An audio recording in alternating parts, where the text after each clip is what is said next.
Hi, everyone. Good to see you all today. Is it? It is. It's always good to see you. I do enjoy this.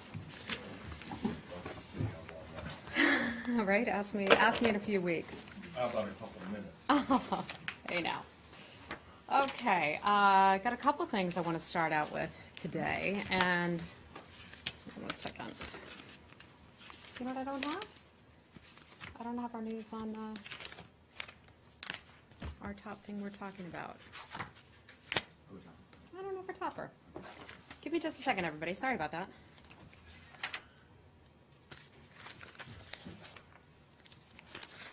Show him. You don't want to hear me sing and dance. How's everybody? Good?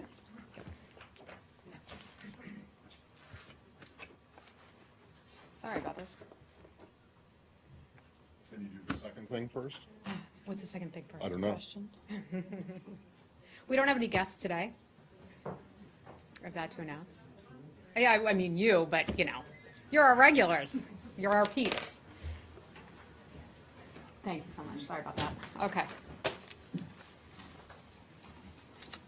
Ukraine. So I have one announcement at the top, and you've probably followed some of the news coming out of Ukraine recently. The United States says it wants to condemn the latest violence in eastern Ukraine. The last 24 hours were considered the deadliest one-day period in 2017.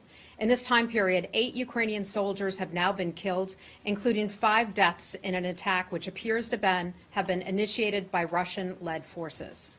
We call again on Russia and the forces that it arms, trains, and leads in the east to immediately observe the ceasefire. To comply with the Minsk agreements, those forces must withdraw all heavy weapons, disengage from the line of contact, and allow full, safe, and unfettered access to the OSCE monitors to the international border. I also want to take the opportunity to mark a sad anniversary. 1 year ago today, Yuskrania Pravda, a journalist Pavdal Sheramet, was killed in a car bombing in Kiev. Regrettably, no one has been accountable for his murder. We want to extend our deepest sympathies to his family and friends and urge the government of Ukraine to use all available resources to bring those responsible to justice.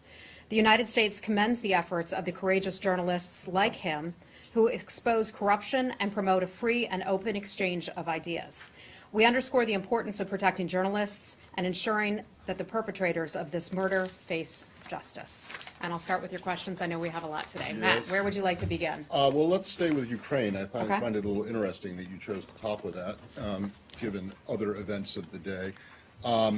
So just to get the legal stuff out of the way first, the secretary, when he became secretary, pledged to recuse himself from anything having to do with Exxon. That's correct. In the government. I presume that is the case with the Treasury. The OFAC announcement today, he had nothing. That is correct. The nothing to State do with it? Department was not involved with the announcement from Treasury. So Correct. not anyone, not even anyone lower was consulted or was involved in this decision? No, this was simply a Treasury action. Do you, what does he think about this? The Secretary, we're not going to have any comments today for you on some of the alleged facts, the facts underlying the enforcement action. Treasury is going to have to answer a lot of these questions for you. I'm not going to have a lot for you on this today. The Treasury Department was involved in this. They were the ones who spearheaded this, and so for a lot of your questions, I'm going to have to refer you to Treasury. Okay, well, this is a question specifically related to him, Yes. and you're going to Yes. refer me to Treasury? Well, Treasury has a lot of the details, but I I'm want beyond to know this. what he thinks. Yes, I'm not going to comment on that at this time. The Secretary recused himself from his dealings with ExxonMobil at the time that he became Secretary of State. This all predates his time here at the Department of State, and so understand that. I'm going to refrain from giving any comment on that at this time. I understand this predates his time as Secretary of State, but now he is in a position in which he is part of the team that is supposed to enforce sanctions, not violate them or allow others to violate them. So I think it's relevant to know what he thinks about this I will say decision this. today. The Secretary continues to abide by his ethical commitments, including that recusal from Exxon-related activities. The action was taken by the Department of State, the Department of the Treasury, and State was not involved in this. Right. Well, Exxon seems to well, not seems to. Exxon says in its statement that it thinks that it's being treated unfairly by OFAC and that it was led to believe that there was a difference between dealing with Mr. Sechin in a professional rather than a personal manner. In other words, that dealing with him professionally was okay, dealing with him personally was not. Does the second clearly You mentioned OFAC, the Office of Foreign Assets Control. clearly That the is under Secretary- Treasury, so I can't comment on Clearly, the anything from that. secretary, who was the CEO of Exxon at the time, would have known that. And in fact, OFAC, in its ruling, says that Exxon's senior most executives knew of Sechin's status as an SDN when they went ahead and did these deals anyway. So that suggests, or it doesn't suggest, it says that Exxon knew he was a sanctioned person, but didn't think that what it was doing was a violation. Does the secretary still think that? Matt, I hear your question. I'm not going to have any comment on the specifics that have come out of Treasury at this point. Exxon could perhaps best answer some of those questions, and Treasury can answer them as well. Okay, your opening statement about Ukraine and the deteriorating situation there. Correct. The OFAC announcement says that ExxonMobil caused significant harm to the Ukraine-related sanctions program objectives by engaging in this, by signing not 1, 2, 3, 4, but 8 different contracts, or its subsidiary did. Is the secretary committed to the sanctions program? I think, and the objectives of the sanctions program? I think the secretary has been very clear not only about his support for the government of Ukraine, the support for the president, Mr. Poroshenko. I think that's incredibly evident by the fact that he just recently traveled over there. The secretary had appointed Ambassador Kurt Volker to be a special envoy to handle Minsk and to handle the situation in eastern Ukraine. That's something that's extremely important to this building, this secretary, Ambassador Volker as well, right. and the overall administration. So I think our support of the Ukrainian government is clear. We had a good series of meetings as the President Poroshenko was here in Washington not that long ago, and then a really good series of meetings when they were in Kiev. And all of what you just said is true, which makes it all the more surprising that something like this would happen.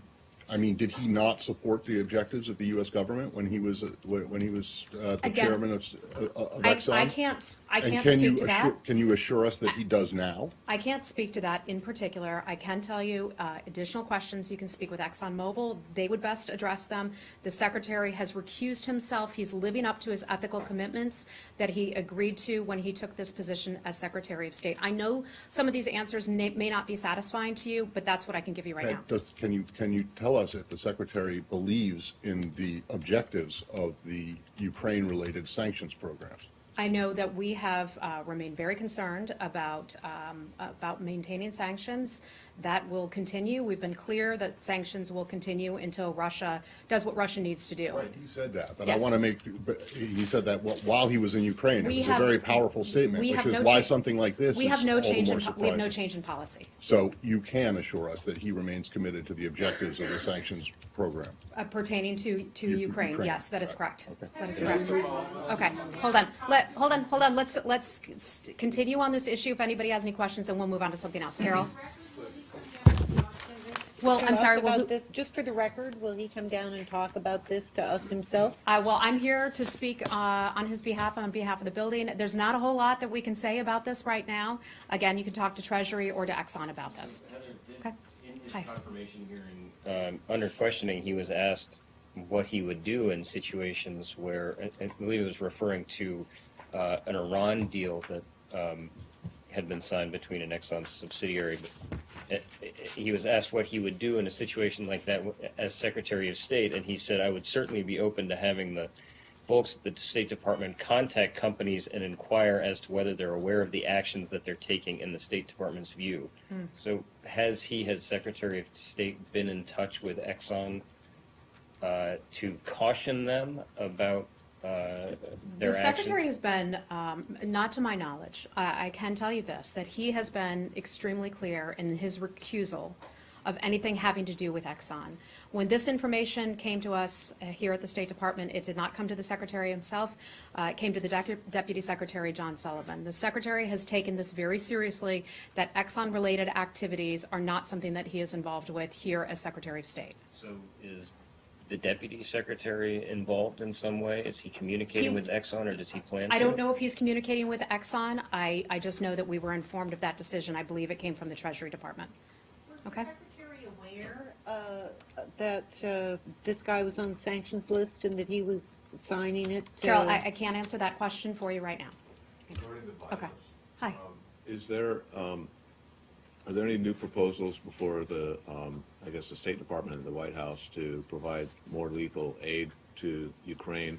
And does this violence that happened, you know, is that more under consideration now because of what's been happening there? I can't answer that for you at this point. I know that violence was concerning enough that it was brought to everyone's attention here. We had conversations about that. That's why I wanted to alert you all to it and underscore the importance and the level of concern that we have regarding that. Ambassador Kurt Volker will remain very engaged in the activities, trying to push both parties and also other countries who are involved in working on the Minsk Accords to try to get Russia to fulfill what we've asked them to fulfill. Okay? Okay. Hi. That the Secretary and Exxon violated these sanctions, is there any consideration that he would recuse Well, himself? I think that's an unfair way of phrasing it. You say that he did that. This involves the company, and that's why the company will have to speak to that, and not the senior most executives in that company? We don't know who was involved in that. At least I don't know who was involved in that at the time. Again, I'm not going to have a lot of information for you. Exxon could best answer that, or Treasury Department. But, go ahead. No, I was just going to say, just last week, the secretary, speaking to two reporters who were lucky enough to be on his plane with him, said that his life as secretary is a lot different than being CEO of Exxon because, quote, I was the ultimate decision maker. Seems to me that if the company was aware that this guy, Mr. Sechin, was an SDN and decided to go ahead with the deals anyway because it thought that dealing with him professionally as opposed to personally was okay, that would go to the ultimate decision maker of the company. Matt, I think that's a hypothetical type question. You're assuming that he was involved with that decision making. I don't know if that was the case or The not. ultimate decision maker at Exxon, or If he one wasn't. says that one is the ultimate decision maker, that would be like me saying that in my household. I'm the ultimate decision maker, implying that other No people, doubt that you are. implying that other people in my family don't make decisions as well. You know that is the case, that people share and things. He's saying the Yeah. buck. I mean, in that interview, Yeah. the idea was that the Look, buck I'm stops with not him. going to split hairs or parse words with what he said in that. I mean, it's obviously different being the CEO of a company than being the Secretary of State. But, And I I'm mean, just gonna leave it at that. Basically saying there that the buck stops with him, and now you're sort of saying that, okay, well, this is not an I'm just issue. saying, I don't have a whole lot for you on this. Treasury and Exxon can best answer your questions about it, okay? Asked him for his personal thoughts on this, and he said that he doesn't want to say anything. We have had these conversations, and it's been made very clear that this is something best for Exxon to handle. So I'm just going to leave it at that. But as it relates to his current role as Secretary of State and his commitment to the sanctions program, the objectives of the sanctions programs, could someone please ask or have him come down here and tell us whether or not he's completely committed to them? I think his visits and his meetings with President Poroshenko, he made those commitments extremely clear. The fact that one of the very first envoys that he appointed or asked to take on this role, I think it's notable that it was over the issue of Ukraine. Right, which is why, again, I got to say, it's so surprising that he, as CEO of Exxon, would have countenanced or would have not been involved in a decision that to go ahead and do this kind of business, given the damage that Treasury says it caused to the sanctions regime objectives. Okay. That's Perhaps Treasury can do. I want to finish Connor's question. Go right ahead. No, that's okay. The first one, just, is there any thought for the Secretary to recuse himself from any decision involving sanctions then? Sanctions in general? With these Ukraine sanctions in particular, given that there was a violation? The sanctions are in place. We are not backing away from those sanctions. Any subsequent conversations that may come down the pike, I'm not going to get ahead of what those might be. So he'll be involved in them? I don't know. We haven't had that conversation just yet. Our focus today has been on the news that has come out of this. I'll keep you posted if I have anything for you on this, okay? You said the Russian-led separatists in Yes. Ukraine. So does that imply that there are Russian military advisors who are actually leading these forces in particular, like It on the does, it battlefield? does. We've talked about this, and I underscored this a few weeks back, that we believe that they are so-called separatists. They're not genuine separatists who are out there fighting on their own regard and their own behalf. These are Russian-led and Russian-backed, okay? Just to clarify, the Russian military advisors. I'm sorry? The Russian military who are leading them. Russian-led, Okay. Russian-advised. Yeah, hi. Okay, and then we're gonna move on. Michelle, take your last question. I understand that the technical side of this is with Treasury, and you're referring all of that to them. But as spokesperson for the State Department, can you say why the American public should trust that the Secretary is committed to these sanctions on Russia when the company he led obviously did not take them seriously? Michelle, I wouldn't go that far. This is early on in this process. We were just alerted to this yesterday. So this is all new. It's developing right now. Treasury will have more for you, and perhaps Exxon as well. And The process is over. well, we're just all learning about it. We're all just learning about this. But his company, the company he led, violated the sanctions scheme. So how can the American people trust that he is committed to continuing with this? I think he was very clear with President Poroshenko. The United States, this administration, the president have all been very clear about our support for the Ukrainian government for its sovereignty and territorial integrity, and I'm going to leave it at that. Okay, let's move on. Saeed, hi, how are you? I appreciate it. Can we go to the situation in Jerusalem? Yes. Because it seems that the Israelis are deploying maybe thousands of troops for tomorrow's prayer, and there are maybe hundreds of thousands of Palestinians who are marching on to Jerusalem.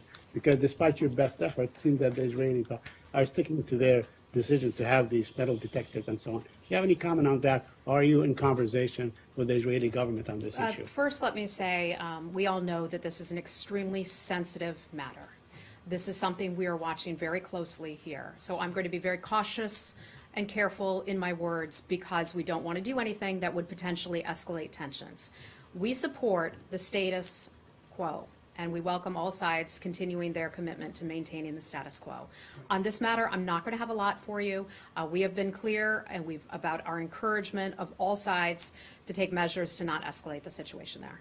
But the status quo does not include metal detectors, so you are opposed to the installation of metal detectors and having worshippers go through these metal detectors. As far as I'm going to go on this is to say we support we support the maintenance of the status quo. Okay, just one last question. Are you in any conversation with the Jordanians, with the Israelis on this issue to sort of mitigate the tensions and so on, urging the Israelis perhaps not to deploy such a huge force, We military are force? encouraging both sides to not take any actions that would potentially escalate tensions, and let me just leave it at that. Can I just ask Okay? you, though, Yeah. is there no answer to the question of whether or not the status quo is currently being maintained? We- Or whether the status quo has somehow shifted over the course of the last week? Bless you. We talked about this the other day.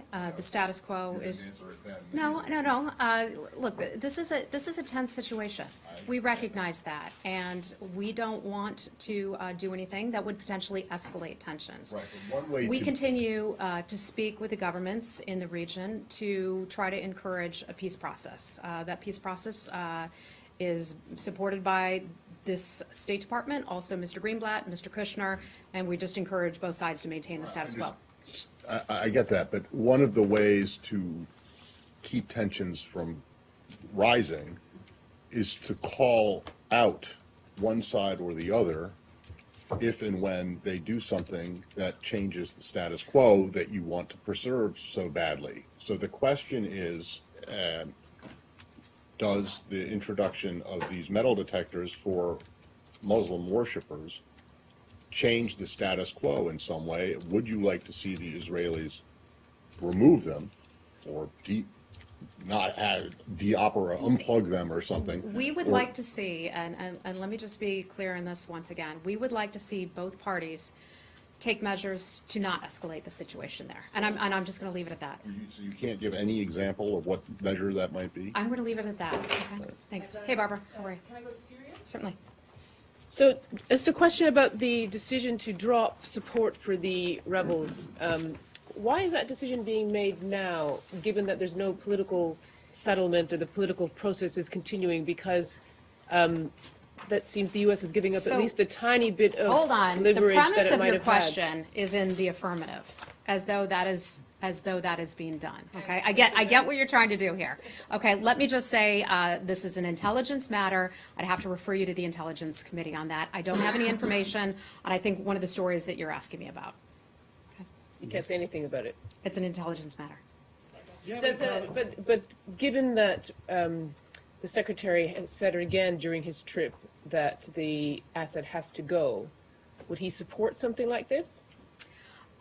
I think we have been very clear in this building that we do not see a long-term future for Bashar al-Assad or his family to legitimately lead that country. Okay. Any comment on the killing of 28 Syrian soldiers today ambushed by, I think, elements of Jabhat al-Nusra? Would you consider that to be an act of terrorism? I don't have it. I'm afraid I don't have anything for you on that. I'm sorry. Okay. Hey, John. Yeah. The president, as a candidate, said multiple times that we don't know who the rebels are, and we shouldn't be supporting them.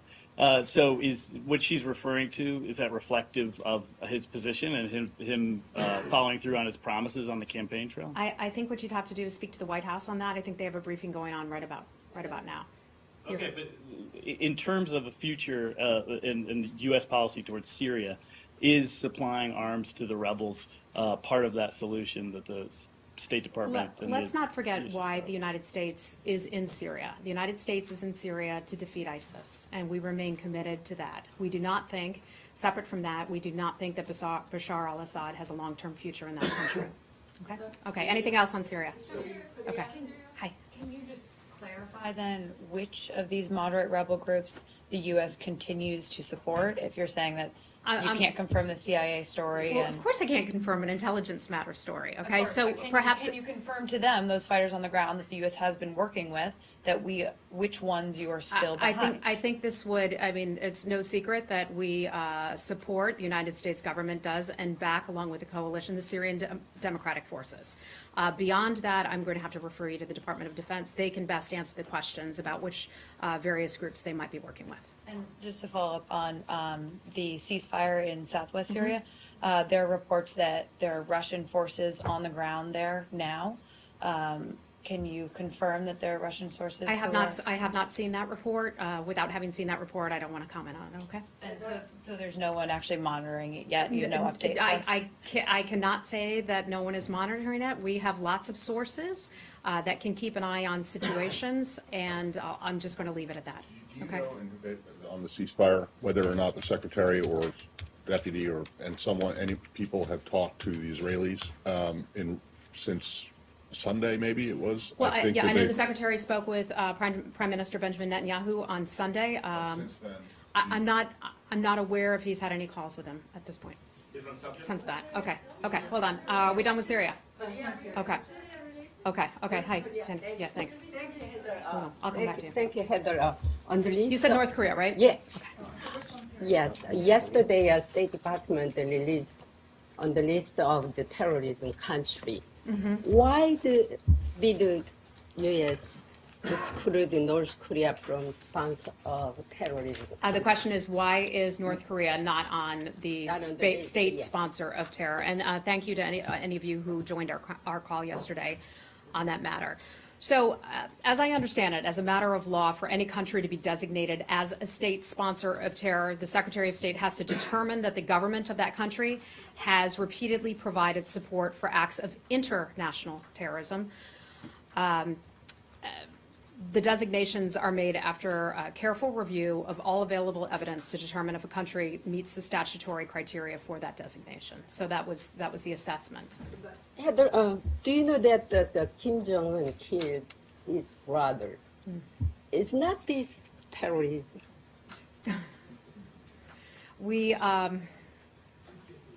That was, that's an excellent question. Yeah. Let me look into that to see if we have an official position on that, and I'll get back with you, okay? Okay. Hi, how are you? Yeah, just staying with Korea, yesterday the South Korean government said that it will designate a national day to commemorate the victims of Japanese sexual slavery. Can you comment on that plan? And also, do you have any updates on either U.S. or UN sanctions against North Korea? So as folks who are here a lot know that I'm not going to preview any potential upcoming sanctions. I know the United Nations and the UN, the Security Council, that is something that people are discussing up there. So I'm just going to hold off on commenting on that. In terms of your other question, I was not aware of the fact that they were talking about making a, explain that again, it was an international... A national day commemorating the victims of sexual slavery.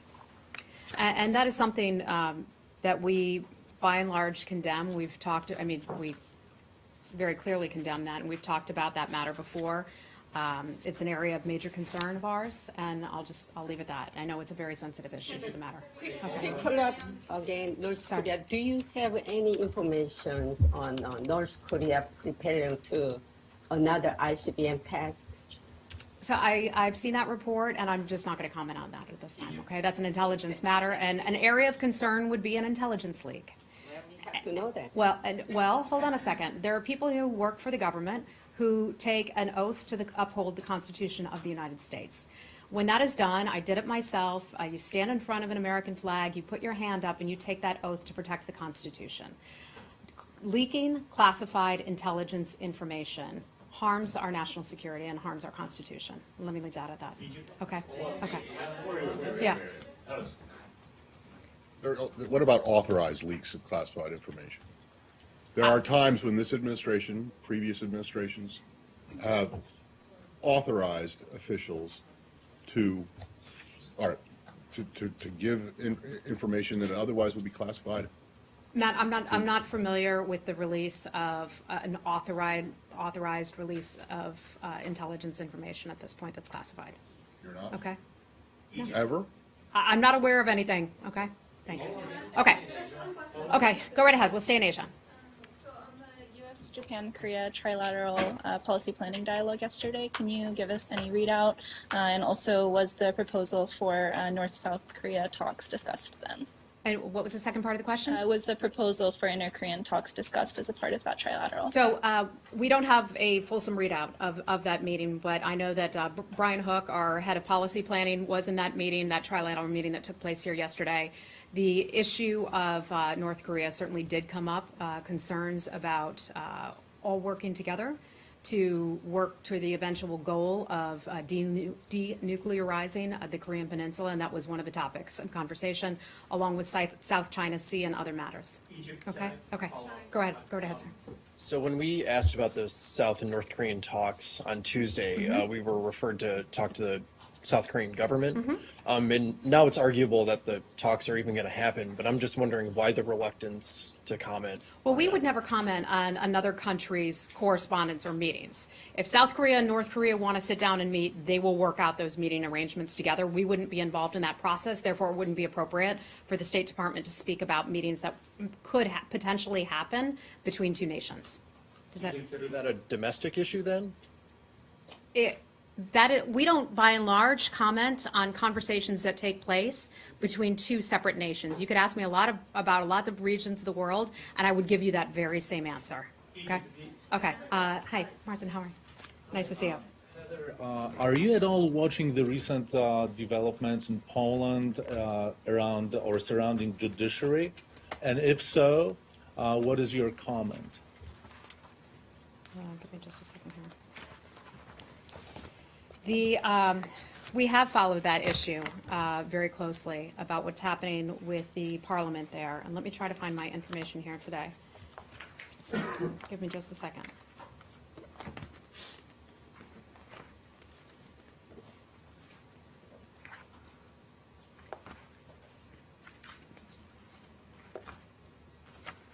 Tricky books sometimes. Under P.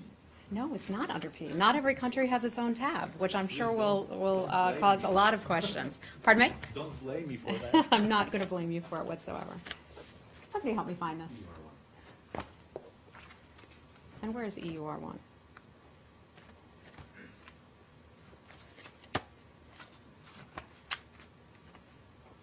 Here we go. Very sorry. Yes, okay. So the question was about the Polish parliament. They recently passed a law that fundamentally changed the way that the Supreme Court justices are appointed. As you know, the president and the Secretary of State not long ago, or rather the president was in Poland. One of the things that is important to us is our relationship with the people of Poland. Poland is a fellow democracy and a close ally of the United States. We care deeply about that nation and the people there. We are concerned about Polish government's continued pursuit of legislation that appears to limit the judiciary and potentially weaken the rule of law in Poland. So we continue to watch that situation very carefully. We continue to have conversations at the highest level with the government of Poland and express our concerns about that. Will you be asking the president of Poland to veto the bill? I am not aware if we will ask him to do that, but I can't get too much into what some of the private diplomatic conversations are. So let me just leave it as we are concerned about that legislation. But you are in touch with the Polish authorities, We right? have good relationships with the Poles. I know we have been in close contact with them over a lot of issues, and I imagine this would certainly be one of them. Okay, thank you. Hi. Hi. Miss, hi. What's your name? I'm Rana, and I'm with Al Hura TV. I'm subbing for Michelle. You probably know Michelle. Nice to meet you. Nice to meet Welcome. you. So I want to ask about the travel warning that you issued about traveling to Egypt, basically. Do you have more to say about that? And did you get any info about the dissatisfaction of the Egyptian government regarding this decision? Let's see what I have.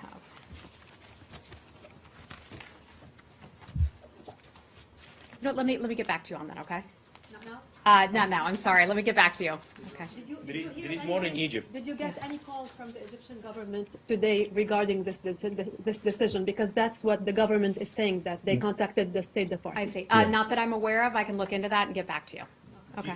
Did you share the information with the Egyptian authorities? Again, I'm not aware of any calls that have taken place with the Egyptian government. I'll look into both of those items for you. Okay. Thank you. Hi. How are you? Kind of related questions. Okay. There was election of a new Indian president. Do you have anything on that? Yes, we were very pleased to see and want to welcome him on his election to the presidency, or the president-elect, now that he is. Your election was just today, right? Yeah. Were you able to get an in vote? Well, it's not for us. It's for the member of parliaments and assemblymen to vote for that. It's indirect elections for the president, not the direct. Oh, it's an indirect. Okay, Yeah. pardon me. So we want to congratulate the president-elect Ram Nath Kovind, I hope I'm saying that correctly, on his victory in India's presidential elections. It was held today. The United States and India have a deep and growing strategic partnership. We look forward to working with the president-elect on regional and global issues. That partnership is obviously underpinned by our very close people-to-people contact with the Indian government and our shared democratic values. We got to go, gang. I want Thanks. to ask you on China, India-China border standoff. It has been more than a month now. Media reports say that Chinese foreign ministry briefed diplomats in Beijing. Was the U.S. briefed on this issue by the Beijing? This is something we've been following. We spoke to this, I believe it was on Tuesday this week. This is a situation that we are following closely and carefully. I'd have to refer you to the governments of India and China for more information on that. See, there we go. They're talking those issues. They're going to talk to one another. We would encourage them to engage in direct dialogue aimed at reducing tensions. Have you spoken to Indians and Chinese on this? I'm not aware if we have or not. Okay, thank you, guys. We got to go. I'm sorry. We have to go today. I need to ask you about two of your NATO allies, Turkey and Germany, who are at